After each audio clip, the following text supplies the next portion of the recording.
નમસ્કાર દર્શક મિત્રો, આજે આવનાર 1 કલાક તમારા સામે એવો વિષય ચર્ચામાં રજૂ થવાનો છે કે જેમાં કેટલીય વિગતો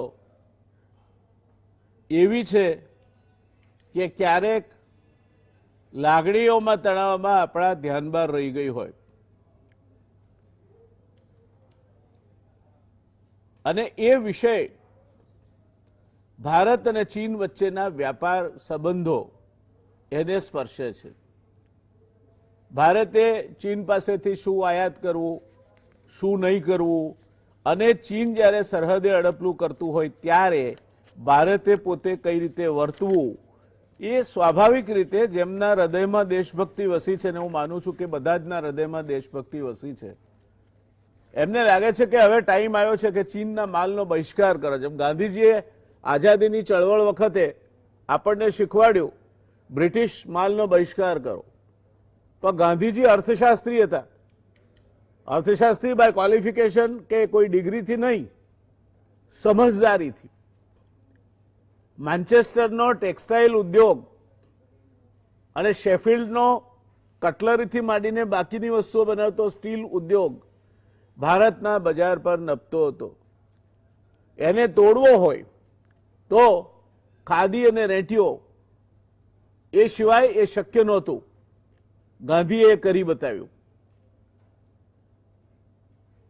બ્રિટિશ માલનો બહિષ્કાર કર્યો, બ્રિટિશ માલની હોળીઓ થઈ,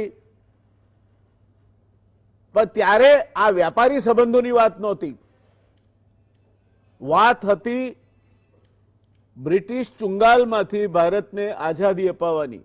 આ ફરક આપણે સમજીએ। અને એ કારણથી અત્યારે જ્યારે ચીન એક કરતા વધારે જગ્યાએ આપણા સામે ક્યાંક ને ક્યાંક વિમાસણ ઊભું કરતું રહ્યું છે,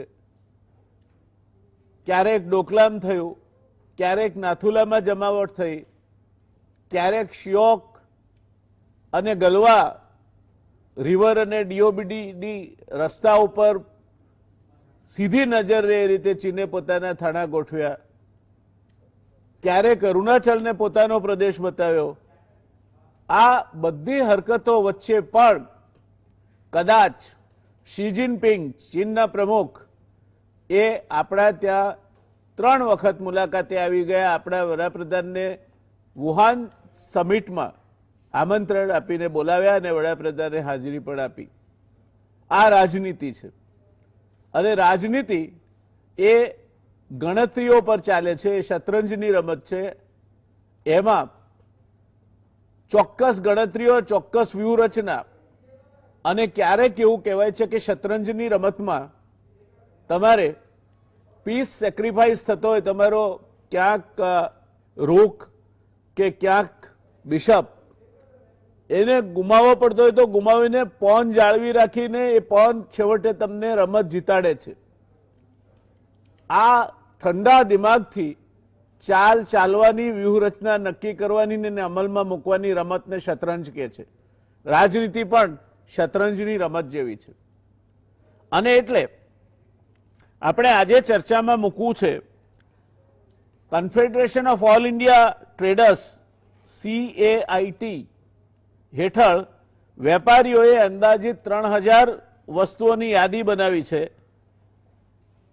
જેનો મોટો હિસ્સો ચીનથી આયાત કરવામાં આવે છે અને એનો વિકલ્પ ભારતમાં ઊભો થાય અને ચીનની આ આયાતને સદંતર આપણે દેશવટો આપીએ, એ વાત સાથે આ કન્ફેડરેશન આગળ વધી રહ્યું છે। કઈ આઇટમો છે આવી? મુખ્યત્વે ઇલેક્ટ્રોનિક ગુડ્સ, FMCG ઉત્પાદન, રમકડા, ગિફ્ટ આઇટમ, કન્ફેક્શનરી ઉત્પાદન, કપડા, ઘડિયાળ અને અલગ અલગ પ્રકારના પ્લાસ્ટિક આમાં સામેલ છે। આવી 3000 જેટલી આઇટમો આ જે કન્ફેડરેશન છે, confederation of all India traders CAIT, એણે પોતે નક્કી કરી છે। અને 1 લાખ કરોડ રૂપિયા સુધીની આયાત ઓછી કરવા માટેનું એણે આહ્વાન કર્યું છે. આજે એના કારણે ગરમાટો છે. અને આમ છતાંય અમદાવાદમાં કે સુરતમાં કે વડોદરામાં અમુક ચોક્કસ ક્રોસ સેક્શન રસ્તાઓના હોય, જ્યાં 4 રસ્તા હોય, ટ્રાફિક સિગ્નલ હોય, ગાડીઓ વધારે પડતી ઊભી રહેતી હોય, ત્યાં આજની તારીખમાં પણ ચીની રમકડા વેચાય છે. આ બે વાતોને આપણે સમજવી હોય તો પહેલા ભારત અને ચીનને સમજવું પડશે. અને એ સમજવા માટે આપણી પાસે આજે એક વિશિષ્ટ ક્ષમતા ધરાવતી પેનલ ઉપલબ્ધ છે. સ્ટુડિયોમાં મારી સાથે છે વિનોદભાઈ અગ્રવાલ, એ CII એટલે કન્ફેડરેશન ઓફ ઇન્ડિયન ઇન્ડસ્ટ્રીઝ ગુજરાતના વાઇસ ચેરમેન એટલે ઉપપ્રમુખ છે. વિનોદભાઈ એક સફળ ઉદ્યોગ સાહસિક છે, વેપારી છે, પણ બીજી એમની ઓળખ મારે ખાસ આપવી છે એ છે કે વિનોદભાઈએ એમની કારકિર્દીના શરૂઆતના તબક્કે રોજની ચીનમાં 400 કિલોમીટર મુસાફરી કરીને 10 વર્ષ જેટલો લાંબો સમય ગાળ્યો છે. કદાચ ગુજરાતમાં ચીનને વિનોદભાઈ ઓળખે છે તેટલું ભાગ્યે જ કોઈ ઓળખતું હશે. અને એટલે વિનોદભાઈની હાજરી આ પેનલ પર એ ખૂબ અગત્યની બની રહે છે. મારી સાથે જોડાશે સ્કાયપીથી જયેન્દ્રભાઈ તન્ના, ગુજરાત ટ્રેડર્સ ફેડરેશનના તેઓ શ્રી પ્રમુખ છે. દેશના, ગુજરાતના અને વિશ્વના વ્યાપારી પ્રવાહો પર એમની હંમેશા પૈની દ્રષ્ટિ જેને કહેવાય બાજ નજર રહે છે. અને પોતે એક અચ્છા કહી શકાય તે પ્રકારના આ બધી પરિસ્થિતિને નાણી શકનાર, પૃથ્થકરણ કરી શકનાર વ્યક્તિત્વ છે. આજે એક નવા મહેમાન આપણી સાથે રૂબરૂ થાય છે, પ્રોફેસર ભાવિન પંડ્યા. યુવાન ચહેરો છે, પણ એનાથી જરાય એમને ઓછા આંકવાની જરૂર નહીં. ગુજરાતીમાં કહેવત છે કે નાનો પણ રહીનો દાણો. આ ભાવિનભાઈ એ 50,000 કરતાં વધારે વિદ્યાર્થીઓ જ્યાં ભણે છે તે સર્વ વિદ્યાલય કરી યુનિવર્સિટીના ફેકલ્ટી ઓફ મેનેજમેન્ટ સ્ટડીઝના ડીન છે, વર્ષોથી છે. એક અચ્છા એનાલિસ્ટ છે. એક એવા વ્યક્તિ છે જેણે ફિલિપ કોટલર, જે માર્કેટિંગમાં ભીષ્મ પિતામહ કહેવાય, માર્કેટિંગ મેનેજમેન્ટની ફિલિપ કોટલરની ચોપડી એ આજે પણ ન વાંચી હોય તો તમે માર્કેટિંગ મેનેજમેન્ટમાં કશું ભણવાનું અધૂરું રાખ્યું છે તે કહેવાય. એ ફિલિપ કોટલર સાથે સીધા સંપર્કમાં અને સીધા સંવાદ કરવામાં ભાવિનભાઈ ઘણા વર્ષોથી આ માર્કેટિંગ વિષયના તજજ્ઞ તરીકે આવ્યા છે. એટલે આજે ભાવિનભાઈની આપણા ત્યાં હાજરી એ બજાર વ્યવસ્થાપન અને બજાર વ્યવસ્થા ઉપર આપણને માર્ગદર્શન આપવા માટે છે. દોસ્તો, હવે ચર્ચાની શરૂઆત કરીએ તે પહેલા કેટલીક વ્યૂહાત્મક બાબતો સમજી લઈએ જે જરૂરી છે તમારા માટે સમજવી. સરખામણી કરીએ તો ભારતનો વિસ્તાર એ 29,73,193 ચોરસ કિલોમીટર છે. ચીન આપણાથી 3 ગણું મોટું છે વિસ્તારની દ્રષ્ટિએ, 93,26,410 ચોરસ કિલોમીટર. વસ્તી આપણે સરખા સરખીએ છે, ભલે 3 ગણું ચીન મોટું છે એટલે ઓબ્વિયસલી પોપ્યુલેશન ડેન્સિટી ચીનની આપણા કરતાં 30% કે 33% છે એમ કહી શકાય. પણ ચીન આપણા કરતાં વસ્તીમાં લગભગ સાથે છે. અને આપણે 2025 સુધીમાં, મેં અગાઉ પણ કહ્યું છે, ચીનને ઓવરટેક કરી જઈશું. એમાં તો ભગવાનના પૂરા આશીર્વાદ આપણા ઉપર છે. જીડીપીની વાત કરીએ તો 2018-19ના આંકડા છે, અત્યારે 3 ટ્રિલિયન કરતાં વધારે છે. પણ એ આંકડા અધિકૃત રીતે સરખામણી માટે ઉપલબ્ધ હતા. એ 2.72 ટ્રિલિયન ભારતનો જીડીપી છે, જ્યારે એનાથી 5 ગણો એટલે $13.60 ટ્રિલિયન ચીનનો જીડીપી છે. વિશ્વ વ્યાપારમાં આપણે ક્યાં ઊભા છીએ? હંમેશા ક્યારે પણ કોઈની પણ સાથે હરીફાઈ કરવી હોય તો know your competitor well, know your enemy વેલ.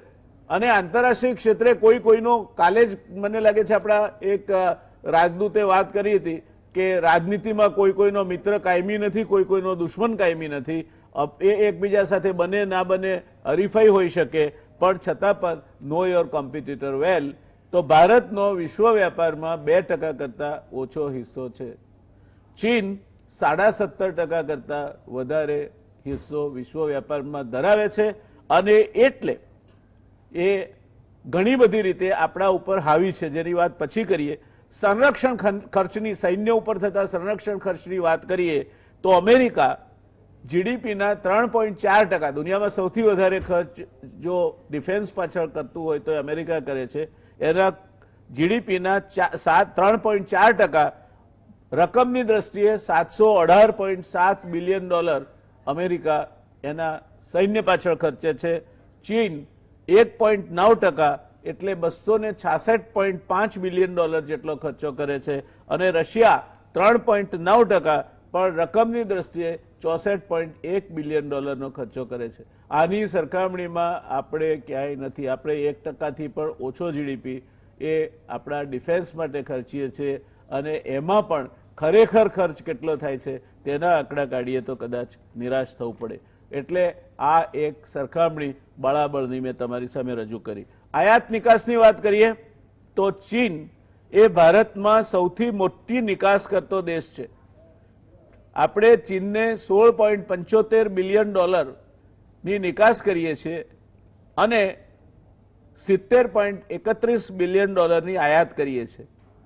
એટલે ટ્રેડ બેલેન્સ આપણું એના ખાધ છે, વેપાર ખાધ છે ખાસી $53.56 બિલિયન ની અને જીડીપીના 2.6% જેટલી આપણે ઇમ્પોર્ટ ચાઇનામાંથી કરીએ છીએ. આપણા કુલ જીડીપીના 2.6% જેટલી આયાત આપણે ચીન પાસેથી કરીએ છીએ.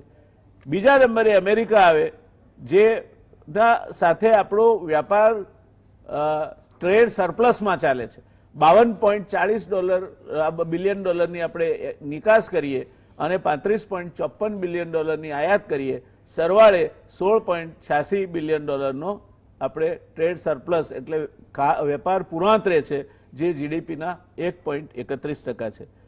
બાકીના જે રાજ્યો છે એમાં મોટાભાગના ક્રૂડ ઓઇલ આપણને સપ્લાય કરતા યુએઈ છે, સાઉદી અરબ છે, બીજા ઈરાક છે, પછી નીચેના રંગ પર હોંગકોંગ, સિંગાપોર, જર્મની અને કોરિયા છે. પણ અત્યારના તબક્કે વિગતોમાં જવાની જરૂર મને લાગતી નથી. એક નાની વાત કહીને પછી પેનલ પાસે જઈશું આપણે. ભારતના દવા ઉદ્યોગની સ્થિતિ કદની દ્રષ્ટિએ દુનિયામાં 3જા નંબરનો છે, પણ વેલ્યુ એટલે કિંમતની દ્રષ્ટિએ આપણે 13મા નંબરે છીએ.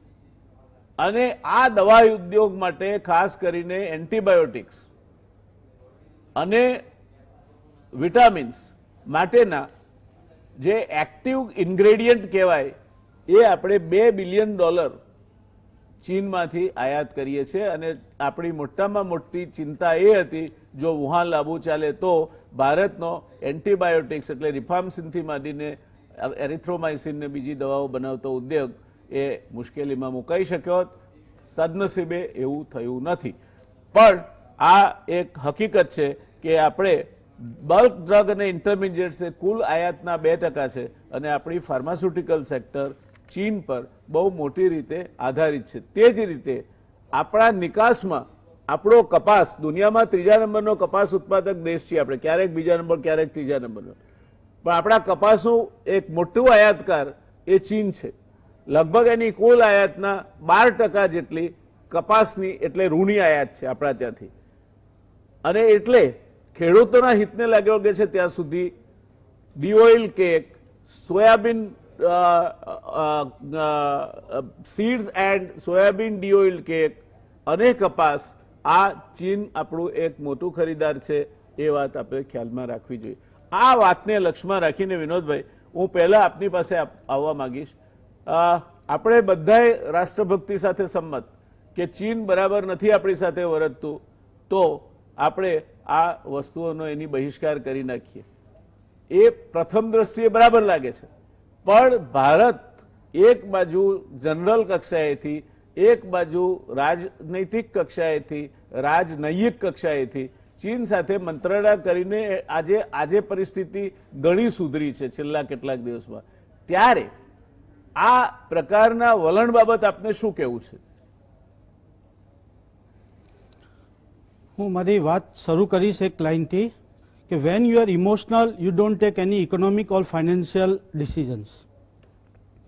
એટલે રાષ્ટ્રભક્તિ બરાબર આપણે બધાએ કરવી જોઈએ અને હું પણ કરું છું, પણ જ્યારે તમે ઇમોશનલ હો ત્યારે ઇકોનોમિક ડિસિઝન ના લઈ શકે. તમે તમારું ઘર પહેલાં જોવું પડે કે તમે ખરેખર એ બોયકોટ કરવા માટેની સ્થિતિમાં છો કે નથી. કારણ કે જે ફિગર્સ તમે આપ્યા એ અલાર્મિંગ છે. આપણે ક્રૂડ ઓઇલમાંથી આગળ જતાં જેમ સોલર કે રિન્યુએબલ એનર્જીમાં આવી જઈશું, એમાંથી આપણે બહાર નીકળી જઈશું. આપણે ઇમ્પોર્ટ બિલ્સ ઓછા થઈ જશે, આપણા ફોસિલ ફ્યુલ્સ પરથી ડિપેન્ડન્સી ઘટી જશે. બટ મોબાઈલ ફોન્સ, એફએમસીજી, જેમ જેમ ન્યુક્લિયર ફેમિલીઝ થતી જાય છે, એક એક ઘરમાં 4-4 ટીવી, 5-5 મોબાઈલ, નાનો બાળક જન્મે તો એમ કહેવાય છે કે બાળક સિવાયની બધી વસ્તુ ચાઇનીઝ છે. તો એ માનસિકતા, એ એટીટ્યુડમાંથી ક્યારે બહાર આવીશું આપણે? જો એ આવી શકીશું, એ આપણે એ જે આપણી જે બેઝિક રિક્વાયરમેન્ટ છે એ આપણે જ્યારે પૂરી કરી શકીશું, એ ઇન્ડસ્ટ્રીઝ ઊભી થશે આપણે, તો આપણે બોયકોટ કરી શકીએ.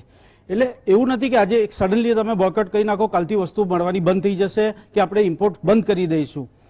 The entire journey has to be phase wise. 1 વર્ષ, 2 વર્ષ, 5 વર્ષ, 10 વર્ષનું આજથી ડિસિઝન લઈને, હોરાઇઝન બનાવીને, સરકારને જોડે લઈને, એમની પોલિસી બનાવીને એ રીતે આપણે આગળ વધીશું તો આપણે જંગ જીતી જઈશું. નહીં તો ડોકલામ વખતે પણ 3 વર્ષ પહેલાં પણ આ જ વસ્તુ ઊભી થઈ હતી. બધાએ બોયકોટ ચાલુ કર્યું હતું, પણ 3 વર્ષમાં શું કર્યું આપણે? કેટલી ઇન્ડસ્ટ્રીઝ ઊભી કરી? હું તમને એક સ્મોલ સ્ટોરી કહું છું.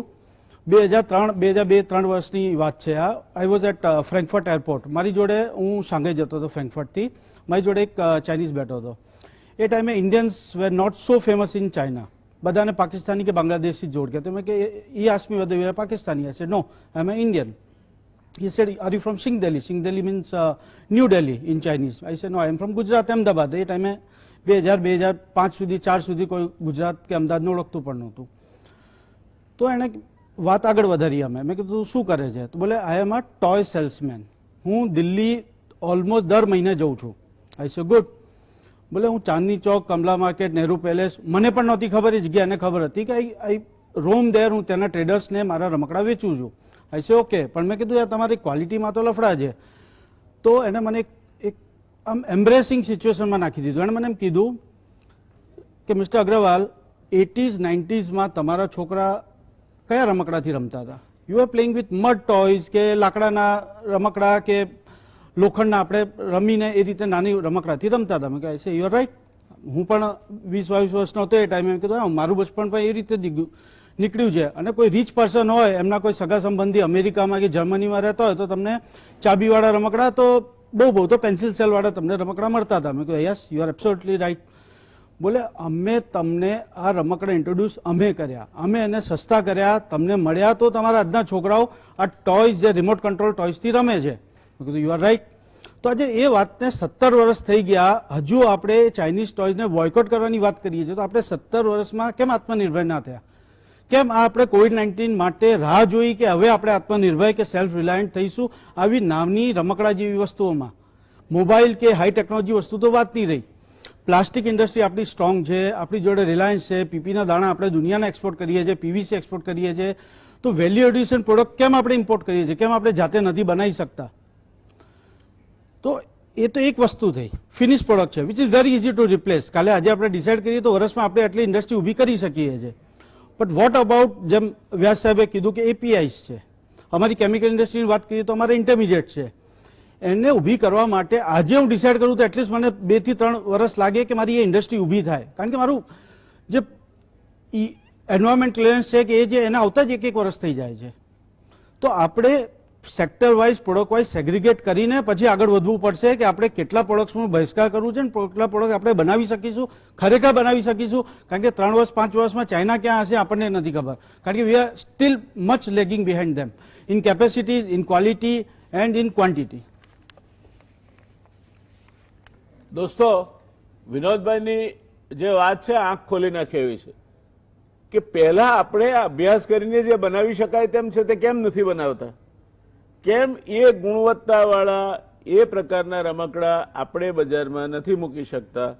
જેની રિસર્ચ કરીને ચીનને ખબર છે કે હોળીમાં આપણા ત્યાં કેવી પિચકારી જોઈએ, એમાં શું વેરાયટી લાવી શકાય, તો આપણા વેપારીને ખબર પડે જ. તો પ્રોફેસર ભાવિન પંડ્યા, મારે આપને પૂછવું છે કે આ શું છે, વોટ ઇઝ ઇટ ધેટ એ ભારતને પોતાના ઘર આંગણાની, અને ભારત એટલે દુનિયાની સૌથી મોટી single largest free market in the world, સૌથી મોટી દુનિયાની મુક્ત બજાર જો કોઈ હોય તો એ ભારત છે. તો આપણે આપણી બજાર કોઈક એમાંથી કંઈક શોધી અને આપણને વેચી જાય, અને આપણે એ વસ્તુઓ પાછી એવી પણ નથી કે જેમાં એકદમ ઉચ્ચ ટેકનોલોજીની જરૂર પડે. શું લાગે છે તમને, આપણે કેમ આ બજારમાં હરીફાઈ નથી કરી શકતા?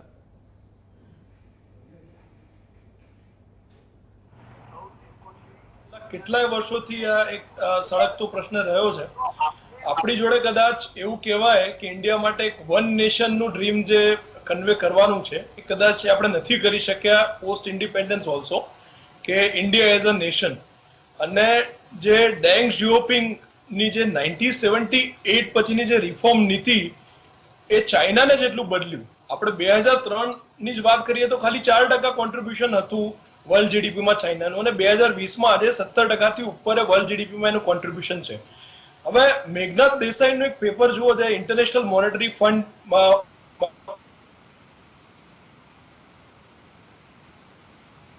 1913 થી લગભગ તમે 2003 નું એ વખતે પબ્લિશ થયેલું, એટલે ત્યાં સુધીનો ફેઝિસ આપેલા છે. ઇન્ડિયા જે પ્રમાણે રિફોર્મ્સ કરવા માંગતું હતું, અને 1980 નો ઇન્સિડન્ટ બી લીધેલો છે કે abundance by Indira Gandhi at then prime minister of India and taking a loan from International Monetary Fund and subsequently એ જે રિયલાઇઝ ના થઈ શકી અને દેવામાં ગરકતા ગયા, અને જે આપણે જે કરવું હતું એ લગભગ એઝ અ નેશન આપણે ના કરી શક્યા, અને પછી પોસ્ટ ગવર્મેન્ટ પણ જેટલી આવી ભારત દેશમાં એમને કોઈએ ક્યારે ઇન્ક્યુબેશન છે કે સ્ટાર્ટઅપ છે કે ટેકનોલોજી માટેની જે સિરિયસનેસ છે એ હજી આજની તારીખ સુધીમાં પણ નથી બતાવી. જ્યારે ચાઇનાએ 78 પછીના જે એના રિફોર્મ્સની નીતિ છે એમાં સૌથી પહેલા તો તમે 2003 ની વાત કરીએ છો, જ્યારે શી જિનપિંગને એ લોકોએ અમુક કન્ટ્રીઝથી એનાઉન્સમેન્ટ ચાલુ કર્યા કે આપણે belt and road route BRR ની જે વાત કરીએ છીએ એમાં સર 2019 નો ખાલી ફિગર હું શેર કરું.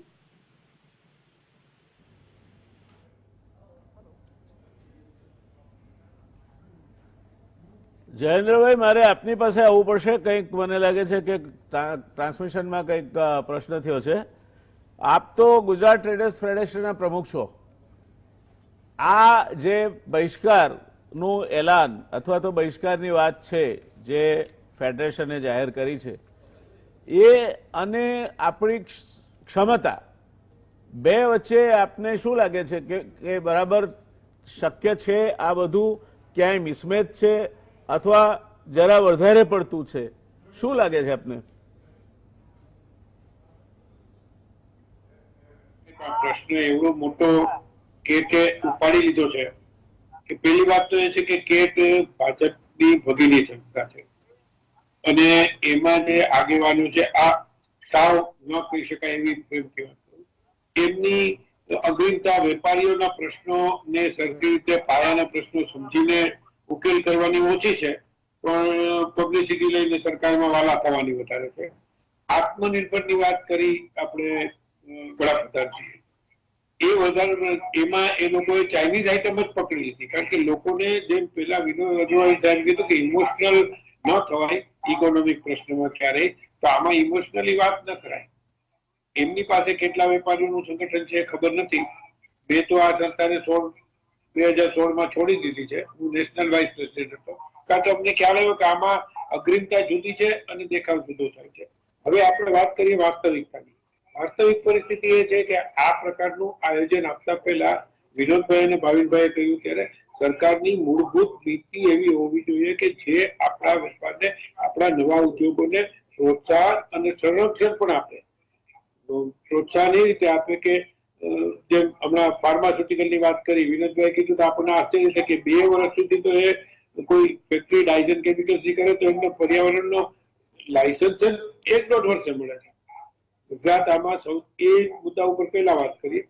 ગુજરાત સૌથી પહેલા ડાયઝન કેમિકલમાં કેટલું અગ્રણી હતું. આપે પણ જીઆઈડીસી ની સ્થાપનાથી ઇન્ડેક્સ બી માંથી જે રસ લીધો છે અને એ ત્યારની નીતિને પ્રમાણે આપણે આજે ભારતમાં તો સર્વપ્રથમ છે પણ એક્સપોર્ટમાં પણ આપણું સારું એવું નામ છે નેશનલ લેવલે.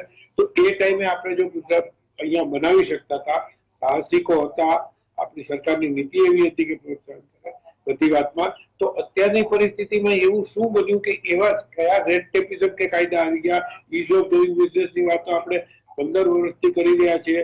નરેન્દ્રભાઈ આવ્યા પછી એમણે વધારે કરી, એમણે તો ઇઝ ઓફ લિવિંગ ની પણ વાત કરી, પણ ઇઝ ઓફ ડુઈંગ બિઝનેસ ની વાતમાં પણ આપણે પછી જગ્યાએ પહોંચી શકતા નથી હજી ક્યાંય કરતા ક્યાંય.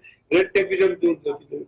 પછી એ ટાઇઝન કેમિકલ જે સૌથી મોટા ધંધો છે ઉદ્યોગ છે એમાં પણ આપણે કર્યું. પછી હવે પ્લાસ્ટિક ઇન્ડસ્ટ્રી.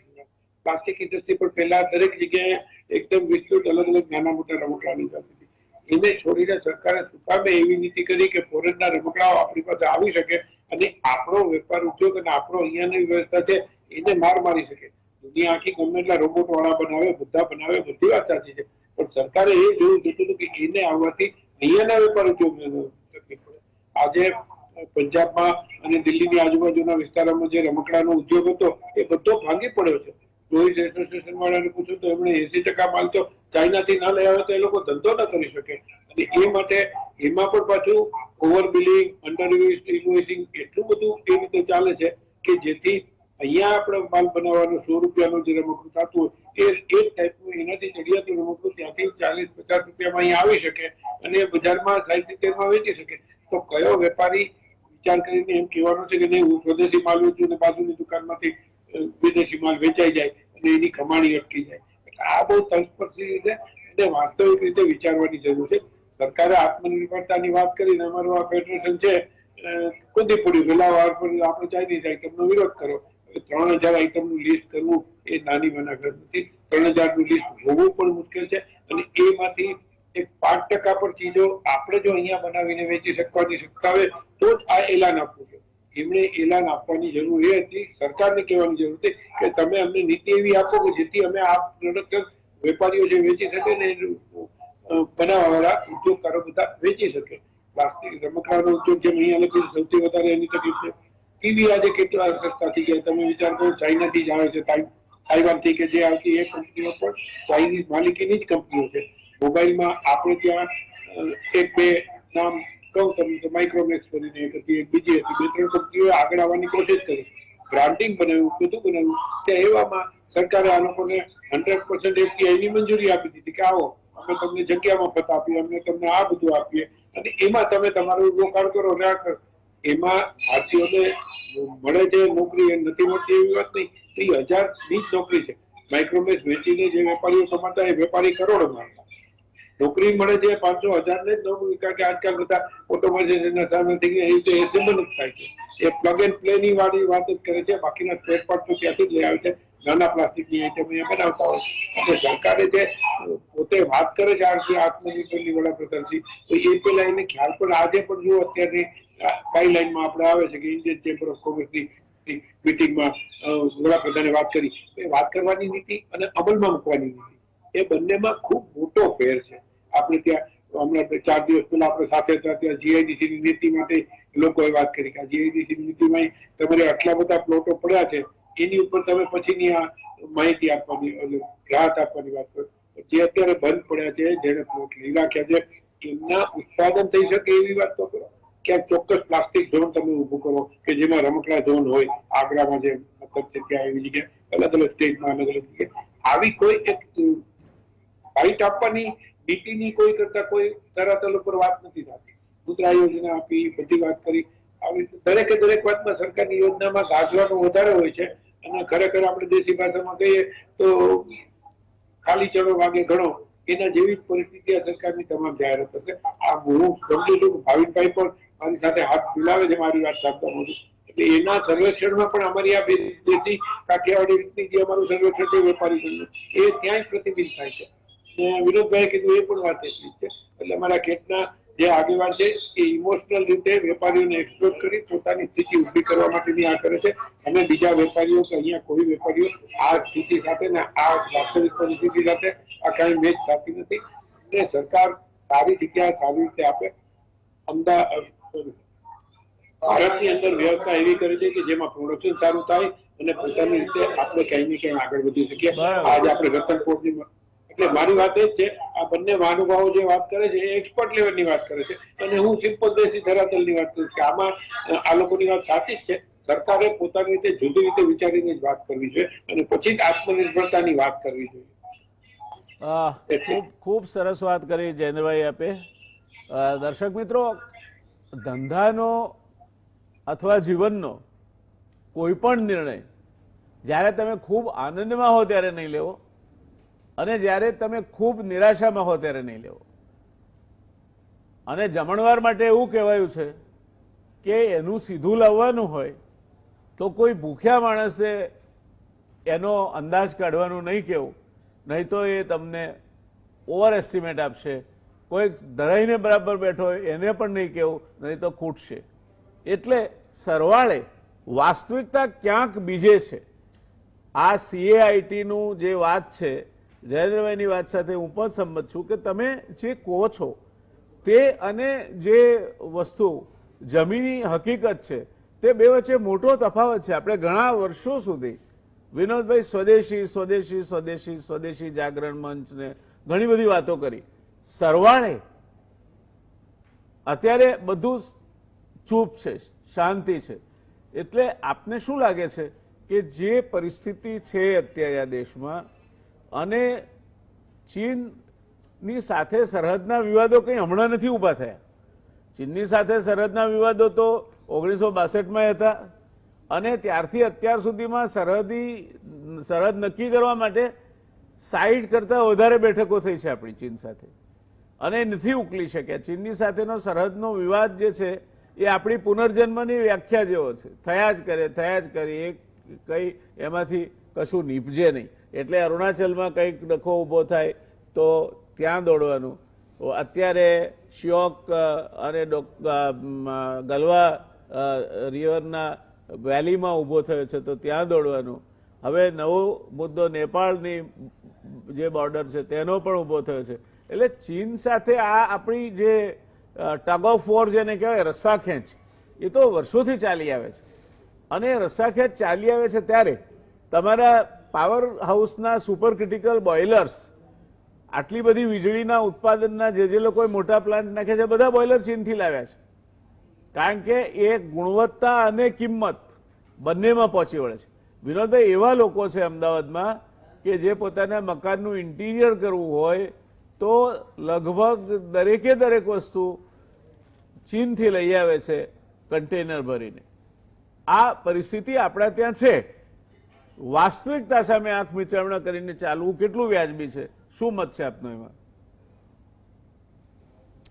તમે જે બોર્ડરની વાત કરી તો હું હંમેશા એક જ વસ્તુ કહું છું, if the goods or services will not cross the border, army will cross the border. એટલે ગુડ્સ સર્વિસીસ કે ઇન્ટરનેશનલ ટ્રેડ તો આજની ગ્લોબલ સ્થિતિમાં ઇમ્પોર્ટન્ટ છે. એ વસ્તુ આપણે પાકિસ્તાન સાથે પણ જોઈ લીધી. પાકિસ્તાને આપણે પ્રોડક્ટ ઉપર ઇમ્પોર્ટ્સ કરી તો આર્મી જવા માંડી કે સંબંધ ખલાસ થઈ ગયા. એટલે એ સ્થિતિ ઇન્ડિયા અને ચાઇના વચ્ચે ક્યારેય નહીં આવે. જેમ તમે કીધું, ટગ ઓફ વોર ચાલ્યા જ કરશે અને આ બાજુ બિઝનેસમેને એ વિશે વિચારવું પણ ના જોઈએ. એ પોલિટિકલ ઇસ્યુ જે લોકો કર્યા કરશે. આપણે આપણી બિઝનેસ ઇન્ડસ્ટ્રી, આપણું ઘર સંભાળવું જોઈએ. તમે જેમ કીધું કે ફર્નિચર આજથી 10-20 વર્ષ પહેલાં મને યાદ છે કે આપણા ઘરે કાર્પેન્ટર બેસાડે, મહિનાઓ સુધી બનાવે, આપણે સીસમના લાકડાનું મજબૂત કે 2 જનરેશન સુધી એ બેડ ના તૂટે એવું બનાવતા હતા. પણ હવે ટાઈમ હેઝ ચેન્જ. ઇન્ટિરિયર ડિઝાઇનરનો સમય આવ્યો છે. આપણી પરચેસિંગ પાવર વધી છે. પણ એની સાથે ઇન્ડિયન એટીટ્યુડ કે ઇન્ડિયન મેન્ટાલિટી આપણી જોડે. અમદાવાદની વાત કરીએ તો વર્લ્ડ બેસ્ટ NIDs છે, સેપ છે, ઇન્ટિરિયર ડિઝાઇનિંગ કોર્સિસ છે, આટલી બધી યુનિવર્સિટીઝ છે, સારી છે. પણ એ વસ્તુ કેમ ઇન્ડસ્ટ્રીઝમાં નથી જતી? એ વસ્તુ કેમ ચાઇના પોતાની એકેડેમીને ઇન્ડસ્ટ્રીઝ સુધી એ ઇનોવેશન કે એ ડિઝાઇનિંગ છે કે પ્રોડક્ટ ડિઝાઇનને આપી શકે છે? આપણી MSME કેમ એ વસ્તુને એડોપ્ટ નથી કરતી ને કેમ બનાવતી નથી? એ વાત થઈ આપણી ઇન્ડસ્ટ્રીની.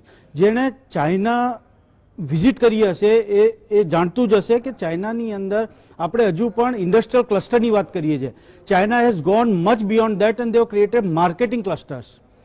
તમે ફર્નિચરની વાત કરો તો ગોંગઝોમાં જાઓ કે શેન્ઝન બોર્ડર ઉપર શુન્ડે કરીને છે કે લીની વિલેજ છે, ત્યાં તમે જાઓ, નાના નાના ગામડા છે. પણ they have created the entire villages or cities as a furniture cities. તમારે ત્યાં જવાનું છે, તમારે એન્ટાયર શોપિંગ મોલ ડેડિકેટેડ, તમે એક શોપિંગ મોલમાં જાઓ તો it is entirely dedicated for only chairs, બીજામાં જાઓ તો તમને ખાલી ટેબલ જ જોવા મળે, ત્રીજામાં જાઓ તમને બેડ મળે. એટલે વેરાયટીઝ ને જે વોલ્યુમ્સ છે એ તમને હજુ ઇન્ડિયામાં એ ટાઈપના માર્કેટિંગ એવેન્યુ જોવા નથી મળતા. મારે જવું હોય તો ગણીને 4 મને શોપિંગ મોલ મળે જ્યાં બધી વસ્તુ મળે, મારે કોમ્પ્રોમાઇઝ કરીને આવવું પડે છે. મારે વેરાયટીઝ જોઈએ તો મને બધી વસ્તુ નથી મળતી. એ રીતે સ્મોલ કોમ્યુનિટીઝની વાત કરીએ આપણે, $1 શોપની જે વાત કરીએ, પિચકારીથી લઈને અમરેલાથી વધી જઈએ, એક ઈયુ કરીને નાનું ગામડું છે જેજિયાંગ પ્રાંતની અંદર, which is almost equal to size of Kalol Kadi આપણે, પણ ત્યાંથી દરરોજ સાંજે લગભગ 1000 થી 1500 કન્ટેનર ભરીને નાના કોમ્યુનિટીઝ નીકળે છે. એ લોકોની ફેક્ટરી આખા ચાઇનાની અંદર પથરાયેલી છે, પણ એમની માર્કેટિંગ ઓફિસીસ, એમના ગોડાઉન્સ ત્યાં અવેલેબલ છે. તમે ત્યાં જાઓ, સવારથી ફરો, પ્રોડક્ટ સિલેક્ટ કરો, જેટલા પીસ જોઈએ તમારા કન્ટેનર્સ રેડી છે, ત્યાં જઈને તમારે એ લોકોના એજન્ટ બુક કરી નાખે, સાંજે એ તમારું જે વ્યવહાર છે ટીટીનું છે કે એલસીનું છે વોટેવર કમ્પ્લીટ કરો, બીજા દિવસે તમારું કન્ટેનર ભરીને તમે સામે આંખોની સામે ઇન્સ્પેક્શન કરીને તમે પાછું લાવી શકો. એટલી એફિશિયન્સી, એટલી ફાસ્ટ કસ્ટમ ક્લિયરન્સ ને બધી છે. એવી વસ્તુ ઇન્ડિયામાં છે. ઇન્ડસ્ટ્રી પ્રોડક્ટ બનાવી દઈશું તો આપણી જોડે એટલો મોટો માર્કેટિંગ, કોઈ એના માટેની પોલિસી છે, એના માટેનું કંઈક છે. ઈયુની વાત કરું, કચ્છાઓની વાત કરું, શાઉસિંગની વાત કરું, જે વર્લ્ડની ઓલમોસ્ટ 30-35% ટેક્સટાઇલ ઇન્ડસ્ટ્રી ત્યાં આવેલી છે. તો જે વોલ્યુમમાં એ લોકો ખેલે છે, જે વસ્તુ રમે છે કે એફિશિયન્સીમાં કામ કરે છે, આપણે તો હજુ એ કેચઅપ કરવાનો બહુ ટાઈમ છે. બટ એ સારી વાત છે કે આત્મનિર્ભર ભારતની આપણે પીએમ સાહેબે વાત કરી છે. અને જેમ પીએમ સાહેબે સ્વચ્છ ભારત અભિયાનનું અભિયાન ઉપાડ્યું હતું, જે 2 વર્ષમાં આપણે હવે જોઈએ છે કે એક નાનો બાળક પણ કચરા નાખતા આપણી કારમાંથી આપણને ટોકે છે, એ રીતે આત્મનિર્ભર ભારતને એઝ એ મિશન મોડમાં લઈ જવું પડશે. એમાં આપણા traders association, industry association, government, public, એમનું એટીટ્યુડ, કાલે ઉઠીને આપણે આત્મનિર્ભર થવું છે. તો ચાઇનાની સરખામણીમાં આપણને 10, 20, 50 રૂપિયા કોઈ વસ્તુનું વધારે આપવું પડે તો 1-2 વર્ષ માટે આપણે એ પણ રેડી રહેવું પડશે. તો આત્મનિર્ભર ભારત એઝ અ મિશન મોડમાં આગળ વધીશું તો એટલીસ્ટ 1-2 વર્ષ, 3 વર્ષમાં આપણે એ રિઝલ્ટ આપણને જોવા મળશે. Thank you. ભાવિનભાઈ, માર્કેટિંગનો પાયાનો સિદ્ધાંત છે કે if you want to finish bad product early, advertise it. તમારી પાસે કોઈ હલકી પ્રોડક્ટ હોય અને તમારે એને ઝડપથી પૂરી કરી નાખવી હોય તો એને ધૂમધોકાર એની જાહેરાત કરવાની, એટલે વધારે લોકો એને એક્સપોઝ થાય અને સરવાળે એનાથી નિરાશ થઈ અને એ જે ઉત્પાદન છે કાયમ માટે બજારમાં માર ખાતું થઈ જાય. તો આપને લાગે છે કે અત્યારે જે પ્રકારની પરિસ્થિતિ છે, તમે સ્ટાર્ટઅપની વાત કરી, સ્ટેન્ડઅપની વાત કરી, તમે નાના મોટા ઉદ્યોગોને એક યા બીજી રીતે પ્રમોટ કરવાની વાત કરી, તો શું ખૂટે છે આમાં? કેમ હજુ આપણે આ બધા વચ્ચે ઝોલા કેમ ખાઈએ છીએ? નહીં સર, એક બહુ સરસ વાત સમજવાની છે. અત્યાર સુધી આપણે ચાઇનાની જે ઇન્ફ્રાસ્ટ્રક્ચર પોલિસી ને એની જ વાત કરી રહ્યા હતા છેલ્લા કેટલાક વર્ષોમાં. લાસ્ટ યર 2019 નો જો ડેટા જુઓ તો ચાઇનાએ લગભગ 62 દેશોમાં 6944 કોન્ટ્રાક્ટ અને ટ્રીટીઝ જે સાઇન કર્યા છે. હવે અત્યાર સુધી ઇન્ફ્રાસ્ટ્રક્ચરમાં તો એ લોકો ઇન્વેસ્ટમેન્ટ કરતા હતા અને વર્લ્ડનું કદાચ 50% ક્રૂડ સ્ટીલ આપણે એના પર નિર્ભર છીએ. તમે જેમ વાત કરી ફાર્માસ્યુટિકલ્સમાં, તો બલ્ક ડ્રગ્સમાં આપણે એક્ટિવ ફાર્માસ્યુટિકલ ઇન્ગ્રેડિયન્ટમાં 60 to 70% એમના પર નિર્ભર છીએ. હવે આ બધા જ ઇન્ડસ્ટ્રી વાઇઝ હું જઈશ, પણ એના કરતા પણ સૌથી ખતરનાક જે ખેલ અને સ્ટ્રેટેજી ચાઇનાએ જે વાપરી છે એમની યુઝર ફ્રેન્ડલી ટેકનોલોજી અપગ્રેડેશન છે. હવે મોબાઈલ ફોનની વાત કરીએ તો મોબાઈલ ફોનનું માર્કેટ હવે 2019-20માં 2,10,000 કરોડે પહોંચ્યું. 72% માર્કેટ શેર એ તમે જુઓ તો એમાં Xiaomi અને BBK ઇલેક્ટ્રોનિક્સ કંપની જે ચાઇનાની ઓપ્પો, વિવો અને વનપ્લસ બનાવે છે. માર્કેટિંગનું એક બહુ સરસ તમે એક્ઝામ્પલ આપ્યું કે nothing can kill a poor product than a better advertisement, એવું આપણે કહેવાય છે, જે તમે આગળ વાત કરી. હવે ચાઇનાએ પોતાની જ 2 બ્રાન્ડ્સ ઓપ્પો અને વિવોની ભારતની ગલીઓમાં એવી કોમ્પિટિશન કરાવી કે ગલીએ ગલીએ ઓપ્પો અને વિવોના બ્લુ બોર્ડ્સ અને ગ્રીન બોર્ડ્સ તમને જોવા મળે. લોકોને એવું લાગે કે પેલાનો કેમેરા સારો છે ઓપ્પોનો અને વિવોનું મ્યુઝિક સારું છે, એટલે બંને યંગ જનરેશન અલગ અલગ ફોન પ્રિફર કરે. અને જે પ્રીમિયમ સેગમેન્ટ વાળો છે વનપ્લસ ઓનલાઈન મંગાવે, એ લોકોએ શરૂઆતમાં ઓનલાઈન જ લોન્ચ કર્યો. 3 પ્રોડક્ટ એમની કંપનીની છે, છતાં 3 માટે અલગ માર્કેટિંગ સ્ટ્રેટેજી વાપરી, પોતાની જ બ્રાન્ડને કોમ્પીટ કરાવી. અને સેમસંગ કે જે ખાઈને લગભગ બીબીકે છતાંય ઇલેક્ટ્રોનિક્સ બધા ખાઈને લગભગ બીબીકે ઇલેક્ટ્રોનિક્સે 34% શેર કરી નાખ્યો. અને પછી તમે જુઓ કે Xiaomi જે મારો ચલાવ એના કારણે અત્યારે 72% જે 2,10,000 કરોડનું સ્માર્ટફોનનું માર્કેટ છે એ લોકો માર્કેટિંગ સ્ટ્રેટેજીથી પતાવ્યું. આટલું જ નહીં, ફરીથી આપણે હિસ્ટ્રી થોડી જોવી પડશે કે જયારે ડિમોનેટાઇઝેશન થયું તો બધા ખુશ થયા, ભારતમાં બધા વાતો કરી, પણ પેટીએમમાં પાછલા કારણે અલીબાબા ગ્રુપની અલીપે જે એમની ઇન્વેસ્ટમેન્ટ બેન્કિંગ અને પેમેન્ટ ગેટવે છે સિંગાપુરમાં રજીસ્ટર થયેલું, એને સૌથી મોટું ઇન્વેસ્ટમેન્ટ 40% ઇન્વેસ્ટમેન્ટ અલીબાબાએ પેટીએમમાં નાખ્યું. એ વખતે સ્થિતિ એવી થઈ કે ડિમોનેટાઇઝેશનના કારણે બધી જ સરકારી બેંકોના જેટલા ટ્રાન્ઝેક્શન થતા હતા 17, એના કરતા પેટીએમમાં ટોટલ ટ્રાન્ઝેક્શન વોલ્યુમ ટર્મ્સમાં વધારે થયા નંબર્સમાં. એટલે માર્કેટિંગ માટે એ લોકો ચાઇનાએ ખતરનાક કિમિયો એવો કર્યો છે કે they have started investing more on marketing. હવે તમે જુઓ કે ગૂગલ પ્લે સ્ટોરમાં ટોપ 5 જે એપ ઇન્સ્ટોલ થાય છે એ 5 ચાઇનાની છે. ટિકટોક છે, શેરિટ છે, તમે યુઝી બ્રાઉઝરની વાત કરો તો 5 ચાઇનાની છે. એના પાછળ લોકો માર્કેટિંગ બજેટ જબરદસ્ત વાપરે છે. મેં તમને પહેલા જ વાત કરી કે એમને પેટીએમમાં એટલું વાપર્યું. પછી મેક માય ટ્રીપ, તમે અત્યારે એક સરસ સમજવા જેવી વસ્તુ છે કે આપણા દેશમાં પહેલા ટોપ 5 ઇન્વેસ્ટર્સમાં આપણે સિંગાપુર, મોરેશિયસ અને 5મા નંબરે યુએસ, બધા અત્યારે ડિટેલમાં નહીં કહું, પણ એ ટોપ 5 ફોરેન ડાયરેક્ટ ઇન્વેસ્ટર્સ હતા. ચાઇનાએ તો ખાલી $2.3 બિલિયન ઇન્વેસ્ટમેન્ટ કરેલું, પણ છેલ્લા 5 વર્ષમાં ચાઇનાએ જે ઇન્ડિયાની કંપનીમાં સ્ટાર્ટઅપમાં ઇન્વેસ્ટમેન્ટ કર્યા છે એમાં 30 ઇન્ડિયાની યુનિકોર્ન્સ કહેવાય કે જેનું $1 બિલિયન થી વેલ્યુએશન વધારે હોય. એટલે આપણે એવું કહી શકીએ કે લગભગ 60 થી 70,000 કરોડનું વેલ્યુએશન થયું હોય એના એવી 30 યુનિકોર્ન્સ ભારતમાં છે. એ 30 યુનિકોર્નમાંથી 18 યુનિકોર્ન એવી છે કે જેમાં ચાઇનાનું ઇન્વેસ્ટમેન્ટ છે. હવે એ કંપનીઓ તમે જુઓ તો આપણને સરપ્રાઈઝ થાય કે લોકોને ખબર જ નહીં હોય. બિગ બાસ્કેટ, એટલી બધી એડવર્ટાઇઝમેન્ટ આવે, ચાઇનાનું ઇન્વેસ્ટમેન્ટ. બાયજુસ નંબર 1 એજ્યુકેશનમાં લર્નિંગ એપ છે, બાયજુસ બધા વાપરે, ચાઇનાનું ઇન્વેસ્ટમેન્ટ. ડિલિવરી કરીને કંપની છે, Dream11 કરીને છે, ફ્લિપકાર્ટ છે, તમે હાઇક છે, મેક માય ટ્રીપ, દીપ કાલરાની નંબર 1 ટિકિટ બુકિંગ પ્લેટફોર્મ. 1992 માં તે આઈએમ અમદાવાદના પાસ આઉટ છે કાલરા સાહેબ, મારા ઘણી વાર સંવાદ બી થાય છે. એમની કંપનીમાં ચાઇનાનું ઇન્વેસ્ટમેન્ટ, ઓલામાં ચાઇનાનું ઇન્વેસ્ટમેન્ટ. ઓયો, રીતેશ અગ્રવાલ કરીને છોકરો છે, એની કંપનીનું વેલ્યુએશન 75,000 કરોડ છે અત્યારે. એ રીતેશ અગ્રવાલની કંપનીમાં પણ ચાઇનાનું investment OYO. Paytm mall, Paytm, policy Bazaar જે ઇન્સ્યોરન્સની નંબર 1 કંપની અત્યારે ઓનલાઈન લોકો ભરી રહ્યા છે. પોલિસી બજારની એટલી બધી એડવર્ટાઇઝમેન્ટ આવે છે, એટલી ફેમસ છે પોલિસી બજાર, એમાં ચાઇનાનું ઇન્વેસ્ટમેન્ટ. ક્વિકર જે ક્વિક પ્રોડક્ટ અને માલ સેલ કરવામાં એની એડવર્ટાઇઝમેન્ટ. રિવિગો જે લોજિસ્ટિક કંપની છે અને આખો નવો કન્સેપ્ટ આપ્યો છે કે ડ્રાઈવર ટ્રકનો દરરોજ સવારે નીકળે અને રાતે ઘેર જઈને સુઈ શકે, ભલે એ પંજાબ કે અમૃતસર કે ગુવાહાટીથી ગુજરાત આવતો હોય, દરેકે એનો ટ્રક ચેન્જ કરી નાખવાનો. એમાં પણ ચાઇનાનું ઇન્વેસ્ટમેન્ટ. સ્નેપડીલમાં ચાઇનાનું ઇન્વેસ્ટમેન્ટ. સ્વિગી જે ફૂડ કંપની અત્યારે 2nd 3rd largest online food delivery સિસ્ટમમાં છે, એમાં ચાઇનાનું ઇન્વેસ્ટમેન્ટ. ઉડાન એપમાં ચાઇનાનું ઇન્વેસ્ટમેન્ટ. ઝોમેટો ફૂડમાં મોટું નામ, એમાં ચાઇનાનું ઇન્વેસ્ટમેન્ટ. હવે જો તમે ધ્યાનથી, હું જેટલી બધી કંપનીઓ બોલ્યો 18 એમાં તમે ધ્યાન આપ્યું હોય તો એટલો બધો માર્કેટિંગનો મારો ચલાવવામાં આવે છે અને બધાના મગજમાં અને યંગસ્ટરના મગજમાં એ એટલું ઘૂસી ગયું છે કે હવે એને તમારે કાઢતા આગલા 5 વર્ષ લાગશે. એટલે એ લોકો રોડ ઇન્ફ્રાસ્ટ્રક્ચર ટેકનોલોજીથી ફાર્માસ્યુટિકલ્સ, બલ્ક ડ્રગ્સ, એપરલ્સ, આપણે ટેક્સટાઇલની વાત કરી સર, પણ મેનમેડ ફાઈબર અત્યારે 72% કોન્ટ્રીબ્યુટ કરે છે. નેચરલ ફાઈબર ખાલી દુનિયાના ટેક્સટાઇલ માર્કેટમાં 28% કોન્ટ્રીબ્યુટ કરે. તો મેનમેડ ફાઈબર એ વધી રહ્યું છે. એટલે ભવિષ્યમાં ચાઇના પણ એવા વિકલ્પ શોધી કાઢશે કે ઇન્ડિયા આપણે જે એમને જે કોટન બી એક્સપોર્ટ કરીએ છીએ એમાં ઘટાડો આગળના સમયમાં જોવા મળશે. ફાર્માસ્યુટિકલ્સમાં આપણી સરકારે આ બધું થયું એટલે 3,000 કરોડનું પેકેજ આગલા 5 વર્ષ માટે આપ્યું. વર્ષે 600 કરોડ રૂપિયા ઓન એન એવરેજ આપણે ગણી શકીએ. 600 કરોડ રૂપિયામાં કોઈ એવું વિચારી શકે કે આપણે આપણું 60 to 7% ડિપેન્ડન્સ છે બલ્ક ડ્રગ્સનો ચાઇના ઉપર, એ આપણે ઘટાડી શકીશું કોઈ રીતે? આ અમાઉન્ટ કઈ સફિશિયન્ટ છે?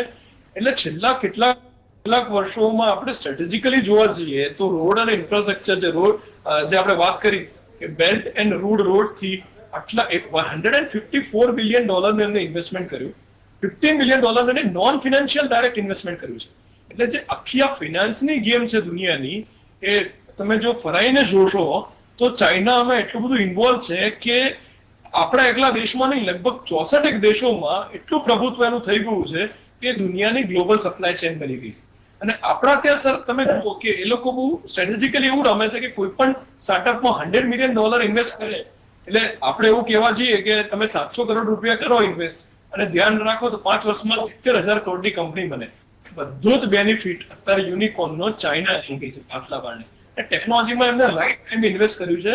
ત્યારે કદાચ મને કહેતા શું થાય કે ઇન્ડિયાની સ્ટાર્ટઅપ ઇકોસિસ્ટમ્સ કે ઇન્ડિયામાં આપણે વિઝ્યુઅલાઇઝ કરવામાં એબ્સોલ્યુટ ફેલિયર રહ્યા છીએ કે યંગ જનરેશનને કઈ ટેકનોલોજી કઈ રીતે ખાવું ગમશે, કઈ રીતે મોબાઈલમાં ચેટિંગ કરવું ગમશે, કઈ રીતે એ લોકો મ્યુઝિક સાંભળશે, આ બધામાં કદાચ આપણું એક બધા જ લેવલે આપણું એક ફેલ્યોર છે. અને આપણે એવી એપ્લિકેશન્સ કે એવું ના બનાવી શકીએ. અત્યારે બધા વાત કરતા હોય ઝૂમની કે વેબએક્સની વાત કરતા હોય તો એમાં પણ મિનિસ્ટ્રી ઓફ હ્યુમન રિસોર્સના ડાયરેક્ટિવમાં વેબએક્સને તમે એ કરવું પડે કે ઓથેન્ટિકેટ કરવું પડે અને તમારે એવું કહેવાય એ પણ તમે જો તો સિસ્કોની સિસ્ટમ છે. આપણી કોઈ સિસ્ટમ હોય જ ના શકે.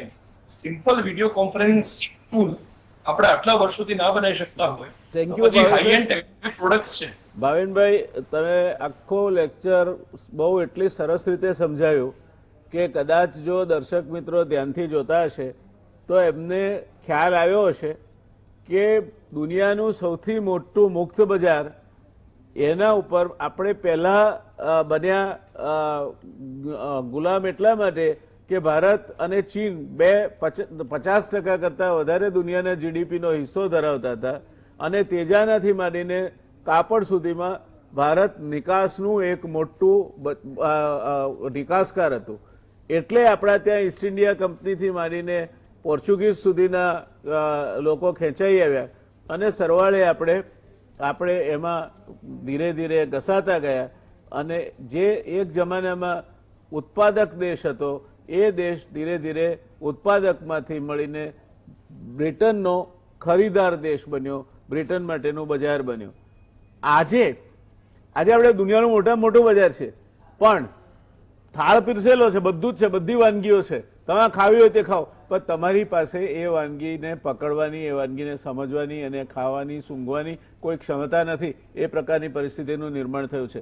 દોસ્તો, મશીન ગન લઈને સામે દુશ્મન ઊભો હોય તો એની સાથે રમકડાની પિસ્તોલથી ન લડાય. આ વાત પહેલાં આપણે સમજીને આપણે મશીન ગન નહીં તો કમસે કમ એક સારી AK-47 જેવી એક રાઇફલ આપણી બનાવીને દુશ્મનની સામે લડવા જઈએ તો વધારે યોગ્ય રહેશે. એટલે આપણે માર્કેટિંગની દ્રષ્ટિએ, પ્રોડક્ટ ઇમ્પ્રુવમેન્ટની દ્રષ્ટિએ નવા પ્રોડક્ટ કઈ રીતે ચીનને હરીફાઈમાં સસ્તા, સારા અને અમદાવાદનો ગ્રાહક તો સસ્તું, સારું, ટકાઉ આ ત્રણેય વસ્તુ માગે અને ચોથી ઉધાર, આ કઈ રીતે તમે આપી શકો આ દેશના ગ્રાહકને એ તમારે વિચારવું પડે. જયદેવભાઈ, શું લાગે છે તમને આ દેશનું બજાર અને એનું જમણવાર જે 56 ભોગનો થાળ એ ચીન અને બીજા દેશો જ જમ્યા કરશે કે આપણે કોઈ દિવસ એમાં ક્યાંક દસાડા દફતરમાં આપણું પણ નામ નોંધાવી શકીશું? એ માટેની સ્ટ્રેટેજી એક તૈયાર કરવી પડે. હું એક દાખલો આપીશ તમને. મોરબી સિરામિક્સે એક પ્રયત્ન કર્યો હતો. એમણે બ્રાન્ડ મોરબીના નામે મોરબીની બનાવટની બધી 400-500 ફેક્ટરીઓને ભેગી કરી અને એવું એક પ્લાનિંગ કર્યું હતું કે બ્રાન્ડ મોરબી તરીકે જ આપણે વેચીએ. પણ કમનસીબે બધા પ્રોડક્શન ને બધા કારખાનેદારો એમાં એ માટે વાતમાં કોઈ વાતમાં એકદમ બધી વાતમાં સંમત ન થઈ ગયા. વિચાર બહુ સારો છે. આ પ્રકારે સામૂહિક રીતે જો નિર્ણય કરીએ અને કોઈ આગળ વધીએ. એક નાનકડી વાત કહું, અમે જ્યારે આ લોકડાઉન માંથી બહાર નીકળવાની વાત થઈને આ વાત થઈ, અમદાવાદમાં 400 જેટલા બેગ મેન્યુફેક્ચરર્સ છે. એમને જો સ્વનિર્ભર થવું હોય તો શું કરવું? એટલે એમની સાથે વિચાર કરતા અમે વિચાર કરી રહ્યા છે કે બ્રાન્ડ અમદાવાદ કે બ્રાન્ડ ગુજરાતના નામે બધી બેગ્સ બને. એક લોગો કોમન હોય એ એની ઉપર લાગે પોતાના પર્સનલ બ્રાન્ડ સિવાયમાં, અને એને પછી બને એટલા સસ્તા, કારણ કે એ મોટાભાગની બેગો એટલે VIP કહો કે અત્યારે ફોરેનની બ્રાન્ડ કહો કે બીચ ક્રાફ્ટ કે એ બધામાં ક્યાંક ને ક્યાંક એ લોકો જ માલ સપ્લાય કરે છે પોતાની રીતે પોતાના. એને બદલે એ ઉત્પાદકો માનસિક રીતે આમાં વિચારી રહ્યા છે કે હવે આપણે બ્રાન્ડ અમદાવાદ કે બ્રાન્ડની વાત કરી અને આપણે આપણું પ્રોડક્શન વધારે થાય એવી, કારણ કે ભારતની પ્રજા ઇમોશનલ છે. બહુ સાચી વાત છે. ભારતની પ્રજા છે ઇમોશનલ છે, એટલે એની સાથે ઇમોશનલ ક્યાંક ને ક્યાંક આપણે જોડવું પડશે કોઈને કોઈ રીતે. એટલે જે રીતે વડાપ્રધાને આત્મનિર્ભર શબ્દ વાપર્યો એ લોકોને એમ થાય કે આ ચાલો આપણો સંસ્કૃતિક શબ્દ છે, આપણી યારે ક્યાંક જોડે છે. એવી વાતમાં દરેકે દરેક શહેરે દરેકે દરેક પ્રોડક્ટમાં પેલા તો પોતાના શહેર લેવલે અને મોટું પ્રોડક્શન હોય મોટા ફેડરેશન આખો સ્ટેટ લેવલે નક્કી થઈ શકે, રાજ્ય લેવલે તો રાજ્યના લેવલે આગળના લેવલે પોતાની બ્રાન્ડ બનાવવાની વાત સાથે સાથે અને આમાં ઉત્પાદક થેન્ક યુ જયેન્દ્રભાઈ. મને લાગે છે કે આપણી ચર્ચા એટલા રસપ્રદ તબક્કામાં ચાલી રહી છે કે મારે એમ કહેવું પડે કે હવે સમય આપણને સાથ નથી આપતો અને ક્યાંક આપણે રોકાવું પડશે. ભારતીય બજાર આ એક આખો વિષય અલગ છે અને એને સમજ્યા વગર તમે કશું પણ કરવા જશો તો તમે પહેલાં તમારી જાતને સમજો. તમારી જાતને સમજ્યા પછી તમારા કોમ્પિટિટર એટલે હરીફને સમજો અને જાતને કોમ્પિટિટર કરતાં કઈ રીતે વધારે આગળ લઈ જવી. પેલું કહ્યું છે કે ખુદી કો કર બુલંદ ઇતના कि खुदा तुमसे पूछे कि बंदे तेरी रजा क्या है. ये સ્થિતિએ પહોંચવું હોય તો માત્ર લાગણી વેડાથી કે શબ્દોથી નથી પહોંચાતું. એના માટે એક ચોક્કસ આયોજન જોઈશે, એક બિલકુલ પ્રતિબદ્ધતાપૂર્વકનું ઉત્પાદન વ્યવસ્થા જોઈશે અને સમજદારીપૂર્વકની બજાર વ્યવસ્થા જોઈશે.